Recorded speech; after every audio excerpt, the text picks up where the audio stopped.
Hi! நமக்கு இந்த week வந்த பல்க் ஆர்டர் பேக்கிங் பார்த்துடலாமா? இந்த கஸ்டமர் புதுசா பிஸ்னஸ் ஸ்டார்ட் பண்ணுறேன்னு சொல்லி 100 பிரேஸ்லெட் செய்றதுக்கான மெட்டீரியல் கேட்டிருந்தாங்க.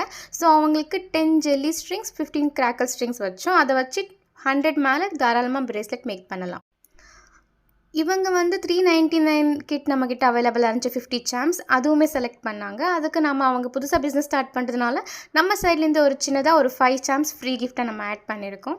அவங்க நம்ம ஆப்ஷனில் விட்டதுனால ட்ரெண்டிங்கில் இருக்கிற கலெக்ஷன்ஸ்லாம் நீங்களே வச்சு அனுப்புங்கன்னு சொன்னதுனால எல்லாமே ஃபாஸ்ட் மூவிங்கில் இருக்கிற கலெக்ஷன்ஸ் தான் நம்ம ஸ்ட்ரிங் வச்சுருக்கோம். பீட்ஸ் 10 பிரேஸ்லெட் மேக் பண்ணுறதுக்காக 5 எலாஸ்டிக் வச்சுருக்கோம். இதை வச்சு தாராளமாக 100 மேக் பண்ணலாம். அப்புறம் 10 கிராம் ஜம்பிங் ரிங், அதுக்கப்புறமா ஹெட் பின் நம்ம அவங்களுக்கு ஒரு பேக் ஆட் பண்ணிட்டோம். இதுதான் அவங்களுடைய ஃபைனல் ஆர்டர். இது மட்டும் இல்லாமல் அவங்க குழந்தைங்களுக்காக நம்ம இப்போ ரீசெண்டாக லான்ச் பண்ண கிட்ஸ் கிஃப்ட் ஹேம்பருமே கேட்டிருந்தாங்க. அதுவும் நம்ம லாஸ்ட்டாக வீடியோவில் ஆட் பண்ணியிருக்கோம். அப்புறம் 2-in-1 டூல் கேட்டிருந்தாங்க. அதையுமே அவங்களுக்கு ஆட் பண்ணிட்டோம். இந்த கிட்ஸோட ஹேம்பர் வந்து டீட்டெயில்டான வீடியோ நம்ம அடுத்த வீடியோவில் பார்க்கலாம். தேங்க்யூ.